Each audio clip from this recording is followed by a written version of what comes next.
ہے جہاں جہاں چاند ہو چکا رمضان کا، یعنی سعودی عرب اور جن جن ممالک میں ہو چکا، میں دل کی گہرائیوں سے اپنی جانب سے 92 کی جانب سے اپنے تمام مہمانان کی جانب سے رمضان کی آمد کی وہاں مبارکباد پیش کرتا ہوں، اور انشاءاللہ امید ہے کہ آج انشاءاللہ پاکستان میں بھی چاند ہو جائے۔ بات یہ ہے کہ جب اب بلا تمثیل عرض کر رہا ہوں ناظرین، جب کوئی مہمان ہمارے گھر پہ آتا ہے نا،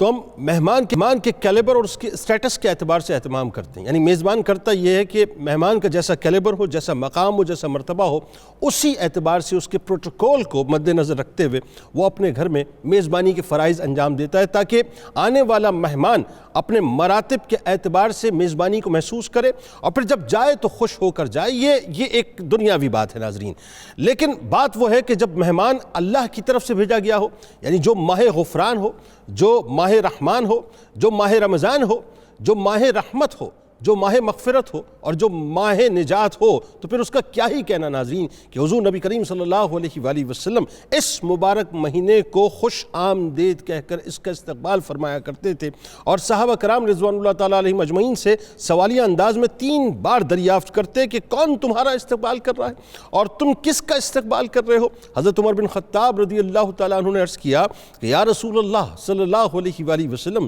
کیا کوئی وحی اترنے والی ہے؟ فرمایا نہیں۔ پھر عرض کیا کہ کسی دشمن سے جنگ ہونے والی ہے؟ حضور نبی کریم صلی اللہ علیہ وآلہ وسلم نے فرمایا کہ نہیں۔ عرض کیا پھر کیا بات ہے؟ آپ صلی اللہ علیہ وآلہ وسلم نے فرمایا کہ بے شک اللہ تعالیٰ ماہ رمضان کی پہلی رات ہی تمام اہل قبلہ کو بخش دیتا ہے۔ ناظرین کرام، کسی کتاب کو سمجھنا ہونا تو پہلے اس کا مقدمہ پڑھا جاتا ہے، اس کا دیباچہ پڑھا جاتا ہے۔ رمضان کو اگر سمجھنا ہے تو ظاہر ہے قرآن کی آیات جا بجا موجود ہیں، لیکن ایک خطبہ بڑا کمال ہے۔ آئیے ذرا اس خطبے کی جانب چلتے ہیں، اور جس نے اس خطبے کو سمجھ لیا ناظرین، اس نے پھر رمضان کو سمجھ لیا، اور جس نے رمضان کو سمجھ لیا ناظرین، پھر میں دعوے سے یہ بات عرض کر رہا ہوں کہ انشاءاللہ وہ اللہ کی رحمت سے بہت کچھ پائے گا اور مغفرت کے اور بخشش کے پروانے لے کے جائے گا۔ کہ حضرت سلمان فارسی رضی اللہ تعالیٰ عنہ بیان کرتے ہیں کہ شعبان کی آخری تاریخ کو رسول اللہ صلی اللہ علیہ وآلہ وسلم نے ہمیں ایک خطبہ دیا، اور اس میں فرمایا، اور کیا فرمایا ناظرین، ایک جملے کو دل کی سماعتوں سے سنیے گا کہ اے لوگو، تم پر ایک عظمت اور برکت والا مہینہ سایہ فگن ہو رہا ہے۔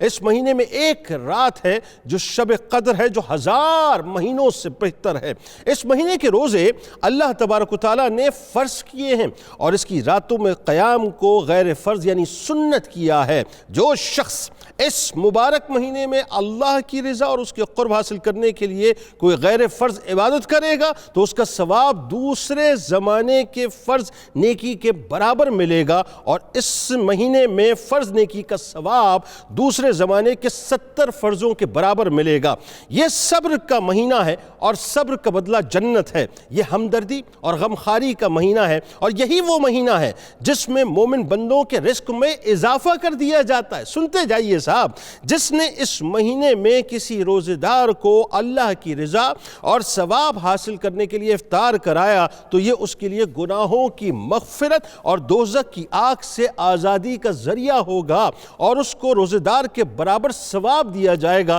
بغیر اس کے کہ روزے دار کے ثواب میں کمی کی جائے۔ آپ صلی اللہ علیہ وآلہ وسلم سے عرض کیا گیا، یا رسول اللہ صلی اللہ علیہ وآلہ وسلم، ہم میں سے ہر ایک تو افطار کرانے کا سامان مہیا نہیں کرتا، یعنی اس کے پاس موجود نہیں ہوتا، تو غریب لوگ اس عظیم ثواب سے محروم رہیں گے۔ آپ صلی اللہ علیہ وآلہ وسلم چونکہ رحمت للعالمین ہے، آپ نے فرمایا کہ اللہ تعالیٰ یہ ثواب اس شخص کو بھی دے گا جو ایک کھجور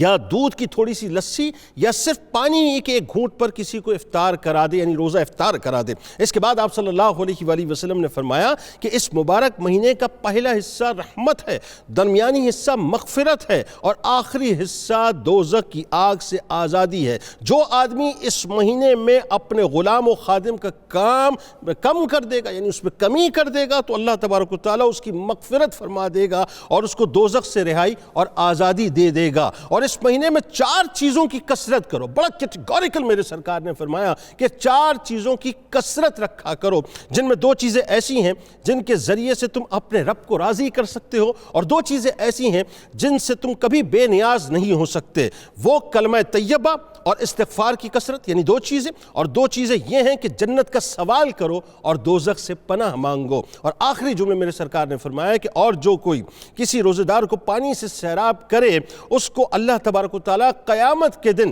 میرے حوض